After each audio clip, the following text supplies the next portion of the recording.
Fala pessoal, tudo bem com vocês? O Timão é mais efetivo e decide o clássico em 2 lances no primeiro tempo. O tricolor assusta até o final, mas quem sai com a vitória é o Timão, que quebra um tabu de 6 anos, que conquista já sua primeira vitória no clássico. O Fernando Lázaro já começa ganhando o clássico. O Adson foi destaque pelo lado do Corinthians e o Luciano pelo lado do São Paulo. Mas tem muita coisa pra gente falar sobre as escolhas dos 2 técnicos, sobre as posturas em 2 tempos distintos. Chega mais, eu sou o Chico Garcia, inscreva-se no canal, hein? Deixa aquele like gostoso e vamos juntos!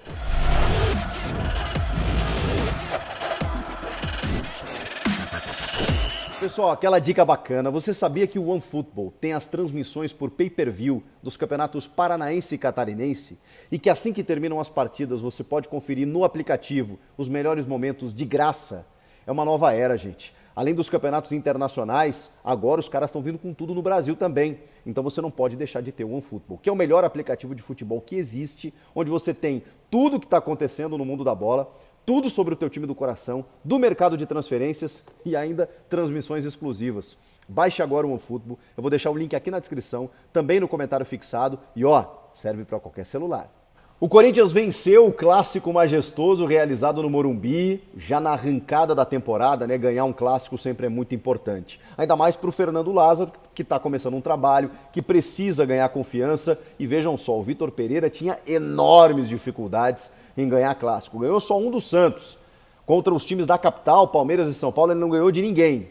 O Lázaro já no seu primeiro jogo, né, contra esses rivais, conquista uma vitória fora de casa, é também a primeira vitória fora de casa na temporada, onde o Corinthians também apresenta dificuldades desde o ano passado e quebra um tabu de 6 anos, né? Desde 2017 o Corinthians não vencia o São Paulo no Morumbi. Um resultado muito importante, mas, porém, a estratégia corintiana que foi eficiente, ela também foi arriscada. O Corinthians resolve o jogo no primeiro tempo, mas visivelmente administra cedo demais. E do outro lado tem não só um adversário qualificado, como é o São Paulo nesse começo de ano, com alguns problemas, e a gente vai falar sobre eles, mas também empurrado por mais de 50 mil pessoas. Eu acho que o Corinthians abdicou cedo demais da partida, de resolver a partida. Foi um contexto do jogo em que o Lázaro até explicou na coletiva que ele tentou encaixar um contra-ataque até para tentar matar o jogo, isso não aconteceu. E aí, pela qualidade também do São Paulo, pelas trocas do Rogério, o São Paulo empurrou o Corinthians no segundo tempo. Vamos lá, o Fausto Vera, vejam só, não foi para o jogo. Todo mundo tinha informação que o Fausto Vera ia para o jogo. E eu estava no jogo inclusive, estou aqui na redação da Band até para contextualizar para vocês, acabei de chegar do Morumbi, tá tarde da noite aqui, só consegui gravar para vocês agora. E aí lá conversando com as pessoas, consegui apurar que o Fausto Vera realmente foi um balão de ensaio de que ele iria para o jogo, como uma estratégia para também envolver o adversário. O que eu ouvi lá foi o seguinte: bom, vocês estão sabendo agora que o Fausto Vera não vai para o jogo, o Rogério Ceni também só está sabendo agora. O Fausto Vera teve foto nas redes sociais, em preto e branco, dele voltando, treinando e tudo mais. Todo mundo imaginou que ele ia para o jogo, todo mundo tinha informação. Porque lesão ele não sente mais realmente, mas ele ainda tem dores no pé, do trauma, da batida, da entrada que ele sofreu no jogo, que o tirou da partida lá no começo do campeonato. Então, realmente ele não tem condições ainda e não foi relacionado. E aí o Rony acabou sendo o titular. E de novo fez um bom jogo. Saiu machucado, Rony e Duqueiroz abrindo o meio de campo do Corinthians. Com Renato Augusto e Adson, Roger Guedes e Yuri Alberto. O 4-4-2 clássico de Fernando Lázaro. No lado do São Paulo, o Rogério Ceni deixa Luciano no banco. O camisa 10, que vinha jogando todos os jogos, que era o titular, jogando numa nova função, e de repente ele escala 3 volantes. Pablo Maia, Rodrigo Nestor e o equatoriano Seba Mendes. O Mendes é um jogador que vem ganhando espaço e tudo mais, e até jogou uma boa partida, quase fez um golaço no meio da rua, mas o que eu imaginei que o Rogério tentou? O São Paulo joga, ou tem jogado, num 4-2-4 praticamente, com 2 volantes e 4 atacantes, contando o Luciano, que não é um meia. Ele faz a função de construir o jogo, mas ele não é um meia. Então, com o Luciano, o Wellington Rato, o David e o Calleri, você tem 4 atacantes. Só 2 no meio de campo, contra 4 jogadores do Corinthians. Se a gente contabilizar o Adson, que também está jogando por dentro. Então, Rony, Duqueiroz, Renato e Adson contra 2 volantes, por isso que o Rogério tentou encorpar um pouquinho mais o meio de campo. São Paulo até tomou mais a iniciativa, só que impressionante como o São Paulo, eu não sei se estava nervoso no jogo, mas errava lances bobos, a bola queimava no pé, errava passes bobos, entregava no pé do adversário, não conseguia encaixar muito. Nos primeiros momentos do jogo já dava para ver isso. Aí o Nestor recebe uma bola na frente do Cássio, mas na frente do Cássio, o que ele faz? Ele chuta fraquinho, na mão do goleiro. Foi a principal chance que o São Paulo teve naqueles primeiros minutos. E aí o Corinthians encaixou 2 jogadas geniais, espetaculares. A primeira com um craque, né? Um craque. O Renato Augusto, ele já tinha dado um toque genial para o Roger Guedes no começo da jogada pelo lado esquerdo. Um toquezinho por cima, assim, para o Roger, que fez uma baita partida também. O Roger Guedes jogou demais. Aí a bola circulou, voltou para o pé do Renato. Eu até conversei com o Renato na zona mista e perguntei para ele, pô, facilita, né, para você como meia, o Fagner agora tá subindo mais pro ataque, e aí, como é que foi esse passe e tudo mais? E aí, sabe o que o Renato, no auge da sua humildade, me respondeu? Ele dizendo assim, eu valorizo mais o movimento do atleta do que o meu passe. Ali é a minha obrigação encontrar meus companheiros. Então, no momento que ele partiu, ele me deu a opção. Falei, pô, Renato, pensei comigo, né? Pô, não tira o mérito do passe genial que ele deu encontrando o Fagner, mas realmente o Fagner também fez um jogaço, acabou subindo ofensivamente, né? Defensivamente ele sofreu, porque o São Paulo tinha que jogar por ali mesmo, né? Era a arma do São Paulo e aí o Fagner sofreu. Mas ele ofensivamente a gente sabe da qualidade que ele tem, né? Ele fez o movimento e o Renato rasgou a defesa. Fagner fez o cruzamento e o Adson infiltrando acabou marcando o gol. 3 minutos para validar esse gol, análise do VAR, aquela coisa toda, mas, poxa, fui ver depois, falei, meu, tava muito legal, o Wellington Rato tava dando condição aqui, não sei por que os caras perdendo tanto tempo para validar o gol. Validar o gol, o Corinthians sai na frente, 1-0. Aí o São Paulo meio que se desestabilizou por completo depois desse gol. O Wellington Rato deu uns 2 chutes assim na lua, tentando resolver alguma coisa, não conseguiu, e aí vem a pá de cal, como a gente chama, né? A segunda pancada, que é o segundo gol do Corinthians ainda no primeiro tempo. Numa jogada do Roger Guedes absurda. O Yuri Alberto, que não fez um bom jogo, porque ele foi muito marcado realmente, o jogo estava muito mais pelos lados do que mais centralizado, então o Yuri não conseguiu receber uma bola limpa dentro da grande área. O mesmo sofreu o Jonathan Calleri, eu vou falar sobre ele depois. Ele até conseguiu um pouco mais do que o Yuri. Então o Yuri teve que voltar. E o Yuri é muito inquieto, né? Ele estava marcando pressão no goleiro Rafael a todo instante para ver se o goleiro conseguia errar uma saída de bola. Mas nesse momento ele sai da área.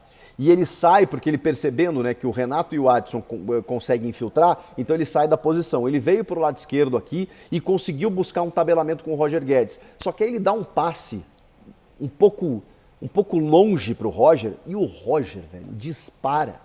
Mas dispara com aquele peito aberto de pombo, assim, sabe? Que ele corre e ele consegue chegar antes da bola sair. E aí, Orejuela, Arboleda e Alan Franco são completamente envolvidos pelo Roger Guedes, que consegue evitar que a bola saia. Aí o Arboleda desiste da jogada, o Roger passa pelo Alan Franco como quem passa por uma criança e o passe que o Roger dá, cara, é um negócio maravilhoso, porque ele consegue dar um passe na medida exata, mas assim com GPS, cirúrgico, com tempo de bola, com precisão, com time, com direção, exatamente no meio do Rafael, o goleiro, e o Wellington que chegavam na marcação para a bola chegar no pé do Adson. Reparem no passe que ele deu. Reparem que ele dá um passe assim na medida exata. Se ele dá um pouquinho mais para cá, o Rafael tira. Se ele dá um pouquinho mais para cá, o Wellington chega. Ele dá no meio e o Adson faz o segundo gol. Cara, foi o jogo da vida do Adson, né? Pelo amor de Deus. Mas ele tá se encontrando cada vez mais nessa função, rendendo muito mais do que pela ponta direita, onde ele acabava cortando para dentro, tem um físico muito ainda mirrado, né? Então ele tem dificuldades no 1 contra 1, porque ele normalmente para em grandes zagueiros. Por dentro não, ele infiltra, ele aparece, ele tem qualidade técnica, ele tabela, e conseguiu marcar 2 gols. O Rogério Ceni não mexeu no time. Inexplicavelmente ainda no primeiro tempo. Eu acho que os técnicos têm que parar com essa ideia, com essa máxima de que só pode mexer no intervalo. Ali o Rogério já tinha que ter mexido. Ele não mexe ainda na primeira etapa. Mas o São Paulo acho que dá uma reagida legal, o Calleri consegue fazer o Cássio trabalhar no finalzinho do primeiro tempo e depois tem uma cabeçada que o Cássio salva embaixo, o Cássio continua jogando bem, né? Impressionante. E aí o jogo vai para o intervalo com 2-0. Muitas vaias no Morumbi e pedidos do Luciano, né? E muita gente xingando o Orejuela, que foi uma opção do Rogério porque ele não tinha lateral direito. Todo mundo pensou que ele poderia improvisar, ou ele poderia, sei lá, jogar com o terceiro zagueiro, para não contar com o Orejuela, que é um jogador completamente deficitário. Vou falar um negócio aqui com todo respeito ao profissional, que não tem culpa que o São Paulo investiu 13 milhões de reais para contratá-lo, mas tecnicamente o Orejuela não pode vestir a camisa do São Paulo. Como não pode vestir do Grêmio, como não pode vestir do Atlético Paranaense, como não pode vestir do Cruzeiro. Esse cara não tem a menor condição, não tem a menor condição. O Orejuela não pode jogar no São Paulo Futebol Clube, não pode. Se invente alguma coisa. E foi o que o Rogério teve que fazer no intervalo. Ele teve que sacar o Orejuela, porque não tinha a menor condição dele continuar em campo, e ele colocar em campo o Caio Paulista, que chegou ontem, que foi inscrito para o jogo, e que, na verdade, sempre foi uma opção ou para jogar na ponta direita ou na lateral esquerda. Pois ele foi jogar na lateral direita, porque ele já não tinha mais outra opção, não tinha outra alternativa. E ele teve que jogar o Caio lá. Ajudou que o cenário do jogo naquele momento era de um Corinthians retraído e o São Paulo todo no campo ofensivo. Então, até acho que o Lázaro errou nesse aspecto, que não colocou alguém, se é que ele tinha alguém para fazer isso, nas costas do Caio Paulista, que não é da função, estava completamente deslocado, estreando no jogo e que poderia muito bem sucumbir defensivamente, porque não é a dele. Mesmo que ele jogue na lateral esquerda, na direita ele estava completamente invertido. Se o Lázaro põe alguém espetado pelo lado esquerdo do campo para pegar as costas do Caio Paulista, poderia ser uma arma, mas o Lázaro optou por se defender. E aí facilitou, inclusive, o trabalho do Rogério, colocando o Caio Paulista e também o Luciano na vaga do Pablo Maia. Aí ele desmancha o sistema de 3 volantes e coloca o Luciano no jogo. O Luciano entrou num gás, numa energia, numa loucura para resolver a partida. E aí você entende, né? O Luciano, ele tem um carinho da torcida por conta dessas coisas. O Luciano, ele é um cara que, desde que chegou no São Paulo, ele defende demais as cores do tricolor, ele quer muito dar certo, ele quer muito jogar lá. Imagina, o cara que ficou no banco 45 minutos, vendo que estava 2-0 para o adversário, ele entrou mordendo. Claro que a afobação às vezes atrapalha, né? Ele tem um chute que ele dá na lua também, mas até que ele consegue encontrar o seu gol. A bola chega no pé dele e ele chuta rasteiro no cantinho para vencer o Cássio. Cara, comemora demais porque ali o São Paulo volta para o jogo, faltando 15, 20 minutos para terminar a partida. E o São Paulo estava muito em cima, muito em cima. E tem a última bola do jogo é dele, numa bola que passa do ladinho da trave. Ele até falou com a gente na zona mista, dizendo que comentou com o Cássio, e o Cássio falou para ele assim, eu vi a bola dentro do gol. E aí disse que o Luciano falou, eu também. Ela passou isso aqui da trave. Ali, o São Paulo teria empatado o jogo. E aí, qual seria a nossa análise agora? É que, claro, o Corinthians tem o mérito, porque o resultado ainda é o mais importante. O Corinthians tem o mérito de ter segurado o resultado até o final. E por outro lado, eu acho que a gente também precisa valorizar o segundo tempo que fez o São Paulo diante das dificuldades. O Galo, por exemplo, que estava com uma baita sequência, não pôde ser relacionado por conta da necessidade de você ter que escalar o Orejuela. Olha que loucura. Falta de planejamento, dito pelo próprio Rogério Ceni, de ter tantos estrangeiros e você não conseguir colocá-los em campo. O Gabriel Neves não pode jogar, o Galopo não pode jogar para jogar o Orejuela, porque ele ficou sem lateral direito. É ruim, é ruim. Mas o São Paulo teve uma postura muito boa na segunda etapa e o trabalho começa a aparecer com esses jogadores de lado. Acho que o Pedrinho entrou bem, ele entra primeiro no lugar do Wellington Rato pelo lado direito, pela primeira vez, depois ele inverte com o David e cai para o lado esquerdo. Muitas jogadas pelos lados fizeram com que o Corinthians sofresse. O que faz o Lázaro? Ele retrai o time ainda mais, depois ele ainda coloca o Bruno Mendes no lugar do Renato Augusto para fazer um ferrolho. E foi dessa forma que o Corinthians tentou buscar alguma coisa. O Roger Guedes termina o jogo na referência porque ele opta por tirar o Yuri Alberto mais uma vez, que, de novo, não estava conseguindo fazer um grande jogo. E aí ele coloca o Romero, que fez praticamente uma função de lateral, né, para auxiliar o Fagner. O Romero fez um jogo muito mais defensivo do que ofensivo. Não foi um escape de velocidade, porque o Corinthians não tinha essa transição. Então a bola chegava muito mais no Roger Guedes, que ficava sozinho com 2, 3 defensores lá para tentar alguma coisa. O Corinthians esperou para jogar por uma bola para tentar matar o jogo, mas não criou uma estratégia para isso. O Paulinho também entrou nos minutos finais, importante a volta do Paulinho, por tudo que ele simboliza, por todo esse momento parado, por toda a dificuldade que foi, mas ele realmente não conseguiu fazer muita coisa. Nem ele, nem o Juliano, nem o Romero, todos eles ficaram ali numa espécie de 4-1-4-1 ou 4-5-1, né? Enquanto o Renato estava em campo, era o Du, o Romero lá pelo lado direito, aí depois o Juliano, o Renato Augusto e o Paulinho.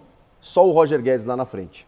Todos esses jogadores aí, ele tirou o Yuri Alberto, né, para poder segurar o resultado até o final. E foi um sufoco. Então, fica a lição de que, para mim, acho que o Corinthians abandonou a sua estratégia cedo demais. Mas também tinha uma vantagem no placar, né? E queria obter esse resultado até o final jogando fora de casa.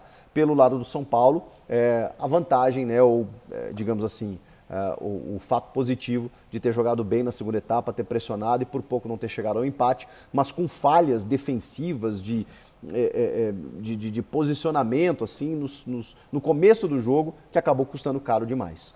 Foram as escolhas dos técnicos que mediram suas forças aí nesse começo de ano. Ainda tem muita coisa para acontecer nessa temporada, mas o Corinthians já ganhou uma moral significativa.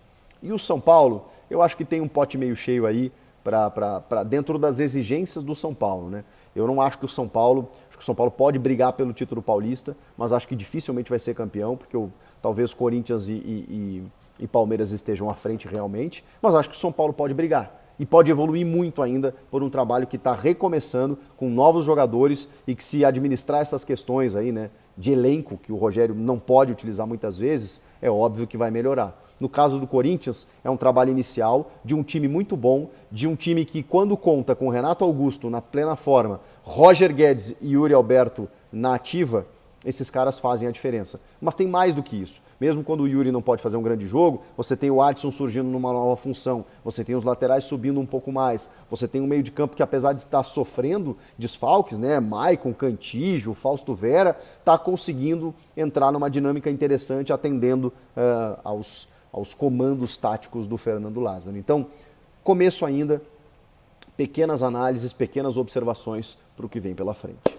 Faltou algo a dizer? Teve a cera do Cássio, né? O Cássio exagerou na cera e a torcida estava pistola demais com o Rafael Claus, que deu um cartão para o Cássio muito cedo no jogo, né? E depois o Cássio continuou fazendo cera e o Claus foi deixando até o final. A torcida ficou na bronca com isso, mas de polêmica, né, foi no máximo isso que aconteceu. Comenta aqui, quero ouvir vocês. Inscreva-se no canal, deixa o teu like aí. Eu volto na próxima. Tchau!